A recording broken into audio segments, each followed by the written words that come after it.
Our secret game saved my son's life. When my son Noah was 12, he became obsessed with secret codes. It started after his computer science teacher showed them a video about World War II cryptographers. For weeks, he filled notebooks with strange symbols and made me test his missions.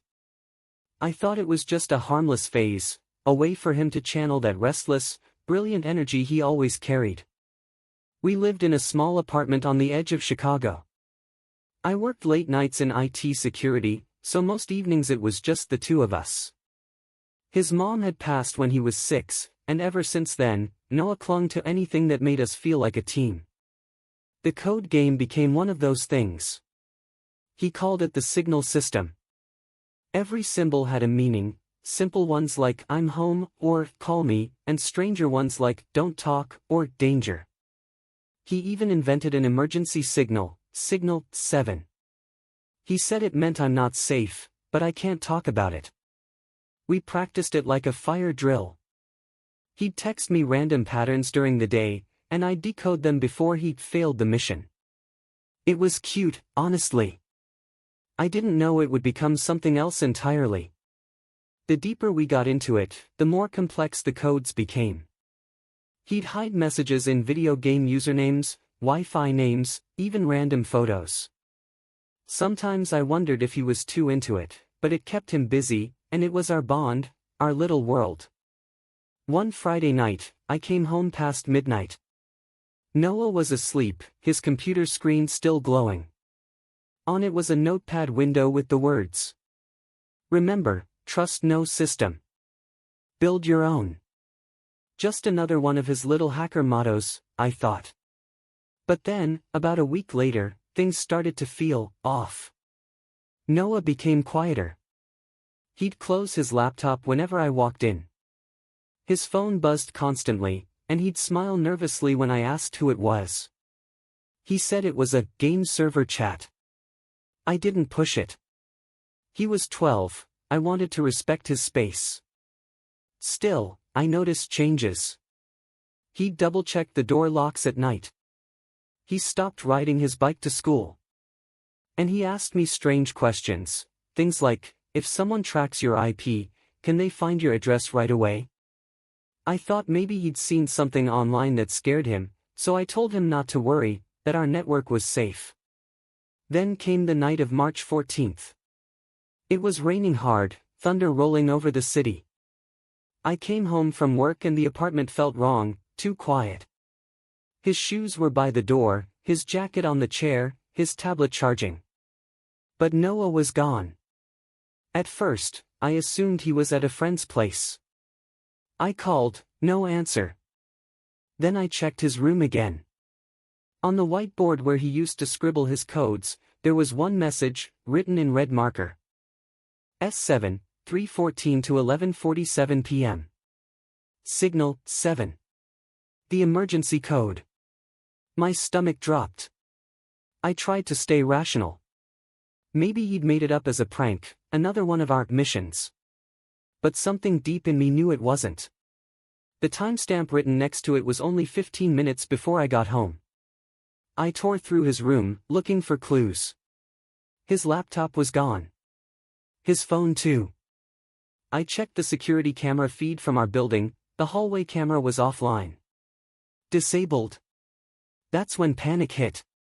All those nights we'd laughed over encryption puzzles and secret codes, I realized my son might have been using them for something real. Something I hadn't seen coming. And right then, staring at that red mark on the whiteboard, I understood. The game wasn't a game anymore. I called his name until my voice cracked, running through every room like the walls might answer me. Noah's jacket was still on the chair, his sneakers under the table. He couldn't have gone far. But the longer I stood there, the louder the rain outside seemed, as if it was swallowing every sound he might have made. I tried calling his phone again. Straight to voicemail.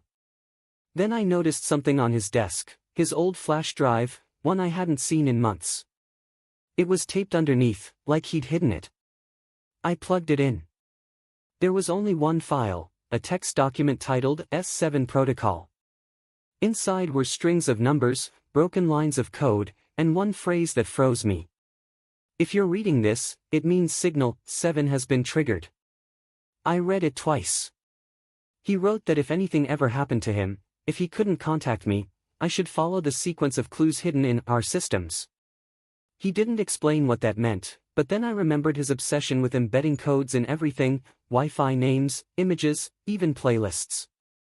The first line of the file contained a Wi-Fi address, not ours, but one nearby. I checked my laptop. There it was, a network named Sunset Hawk, one of his old code names. My heart was racing as I connected to it. The network led to a shared folder, locked behind a password. The hint field said, "What we promised to never forget." I typed Signal 7. Wrong. Then Sunshine. Wrong again. And then it hit me, the day his mom died, we had a phrase we said to each other every night after that: "We stay together, no matter what." I typed it. The folder opened. Inside was a single audio file, static and distorted, but under the noise, I could hear something faint, a series of knocks, spaced apart like Morse code. I recognized it instantly. It spelled BASEMENT. I ran downstairs so fast I nearly fell. The building's basement was dark, cold, and smelled of wet concrete. I called his name again. No answer. Just the hum of the pipes. But in the far corner, behind the maintenance shelves, I saw something strange, a sticky note, half-soaked from the humidity. It read, "You're close. Don't trust them." Them? Who was he talking about? I called the police right after that. Told them my son was missing. They arrived 20 minutes later, 2 officers with calm voices and polite sympathy. They said it was probably a runaway case, that kids his age needed space. I showed them the code, the notes, the message. They looked at me like I was grieving too hard to think straight. When they left, I realized I was alone in this. That night, I sat at Noah's desk, replaying that audio file over and over. Then I noticed something else, hidden deep in the file's metadata. It wasn't just the word basement. There was a GPS coordinate embedded in the file name.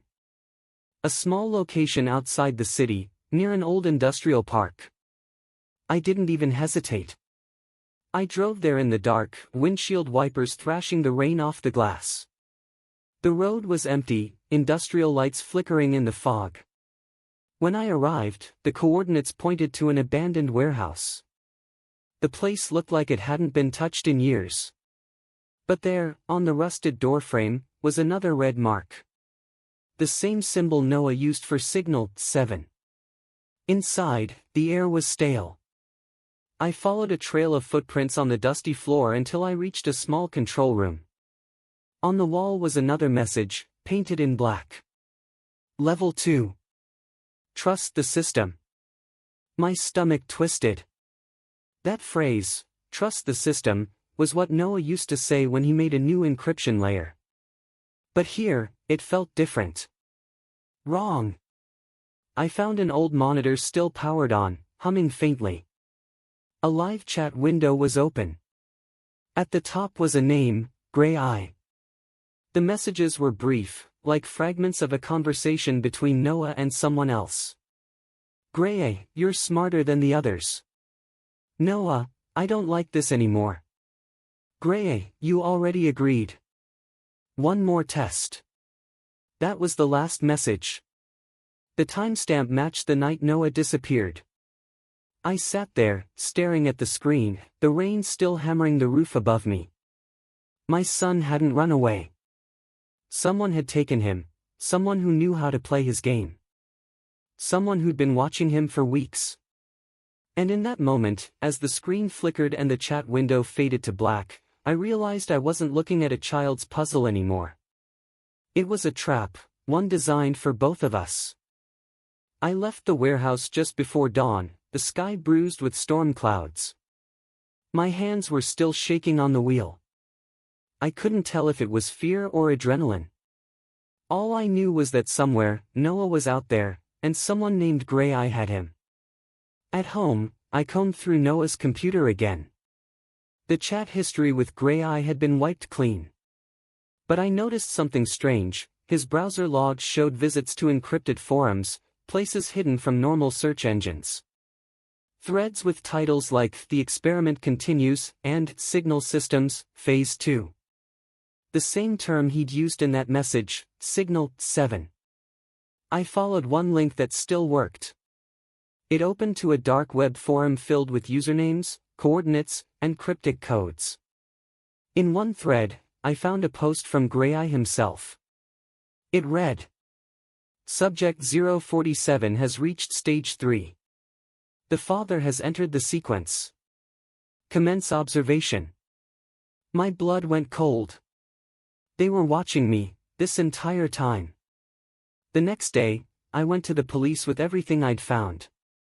They took my statement, promised to forward it to cybercrimes. But I saw the look in their eyes, the quiet disbelief, the subtle pity. To them, I was just a desperate dad seeing patterns in static. So I stopped trying to convince them. If nobody would look for Noah, I would. I spent the next nights tracing digital footprints, hidden IP trails, fragments of Gray Eye's posts across obscure forums. One finally led to a small tech company on the outskirts of the city. It looked legitimate on the surface, but its server registry was tied to an old military contractor, one that specialized in behavioral AI training and psychological simulation systems. That name again, Signal 7 Research. I drove there the next morning, pretending to be a systems repairman. The receptionist barely looked up as I flashed a fake badge I'd printed at home. The building was quiet, sterile, with hallways lined in white glass. But when I reached the restricted wing, I heard something, a faint rhythmic tapping, like someone drumming their fingers against metal. Morse code. I froze. It was the pattern for DAD. I followed the sound to a locked maintenance door. My heart was pounding so hard I thought the security cameras would pick it up.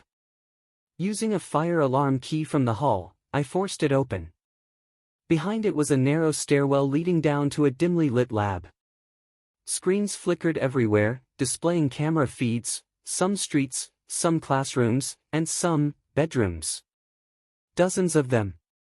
Each labeled with a number. Noah's was 047. He was there, on one of the screens. Sitting in a room that looked like a bedroom, blank walls and no windows. He wasn't tied up, but he looked dazed, exhausted. Every few seconds, he tapped his fingers against his knee, that same signal. Then another screen blinked to life. A chat window. Gray Eye. "Welcome, Leo. You found him faster than expected." I backed away, but the voice echoed through hidden speakers, deep, calm, synthetic. "You've proven your compatibility with the system. We study resilience, decision-making, emotional response under stress. Your son is part of the trial. So are you." I shouted at the cameras, demanding they let Noah go, threatening, pleading. The voice only said, "You taught him the code. You prepared him for this. Consider it evolution." Then the power cut out. Everything went black, except for one red emergency light flashing at the far end of the hall. I followed it, stumbling through darkness until I found a reinforced door. Behind it, Noah sat on the floor, eyes wide, terrified, but alive. When he saw me, he whispered, hoarse, "Dad, you weren't supposed to come." I pulled him into my arms, promising we were leaving. But he shook his head. "They said if you find me, it starts the next phase." The alarms blared then, sharp, mechanical, deafening. Doors slammed shut behind us. I grabbed Noah's hand and ran, heart hammering like the building itself was alive. We made it to the stairwell just as floodlights came on, sweeping the hall in blinding white. Somewhere above, a synthetic voice echoed. Phase 2, Family Cohesion Test initiated. We burst out of the fire exit and into daylight. My car was still running. We drove until the city disappeared behind us. For hours, neither of us spoke. Only when the sun began to set did Noah finally whisper. "They said it's not over, Dad. They said we'll always be watched now." I didn't answer. Because deep down, I knew he was right. When I checked my phone later, there was a new message in my inbox. No sender. No subject. Just a single line of text. Signal 8 activated. For weeks after that night, I barely slept. Every sound outside felt like footsteps. Every flicker on a screen looked like someone watching.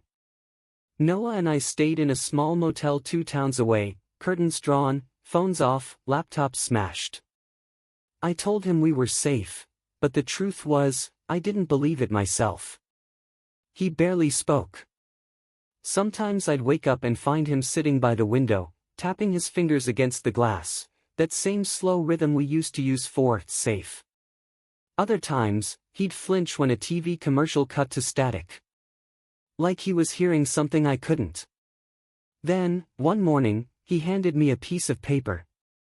Folded perfectly, like he'd done it 100 times. It read. "They're inside everything now. Even our memories." At first, I thought he was just traumatized, the kind of paranoia you'd expect from what we'd been through. But later that day, my car radio turned on by itself. A burst of static, then a voice, faint, robotic, unmistakable. Signal 8 confirmed. Observation continues. I slammed the radio off. Noah just looked at me and said quietly, "Told you." We moved again after that, new town, new names, new life. I took freelance work from home, never connected to Wi-Fi.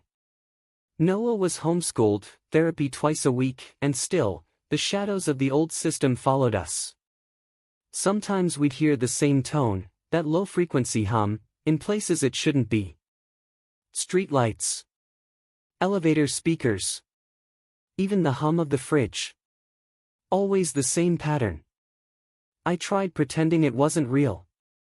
Pretending we were just broken, both of us. But deep down, I knew it wasn't over. Because Signal 8 wasn't a person. It was a network, a system that learned, adapted, evolved. And somehow, we were part of its data. Months passed. Noah started drawing again, sketching the symbols he remembered from the lab, circles, triangles, connected by lines that looked like circuits. One day, I noticed something hidden in the shapes. Coordinates. They led to an isolated site in the desert, a decommissioned satellite array. Against my better judgment, we went. The place was abandoned, but the control center still had power. On one of the old terminals, someone had left a message logged in, timestamped just hours before we arrived. Subject 047 release successful. Parental cohesion integration, 92%. Begin phase 8, autonomy. I froze. The next line appeared on its own, typing itself across the screen. Thank you, Leo. The experiment is complete. The monitors flickered. For a second, I saw my own reflection staring back, but behind me, dozens of faint silhouettes in the glass. Observers. Watching. Measuring. Noah gripped my arm, whispering, "Dad, it's learning from us." And just like that, every screen went dark except one. It showed a video feed, our motel room, from hours earlier. We'd been watched the entire time. My phone buzzed in my pocket. The same numberless message appeared again. Signal 8 confirmed. Then another line. Signal 9 initializing. I turned to Noah, but he was already staring at the monitor, eyes wide, expression unreadable.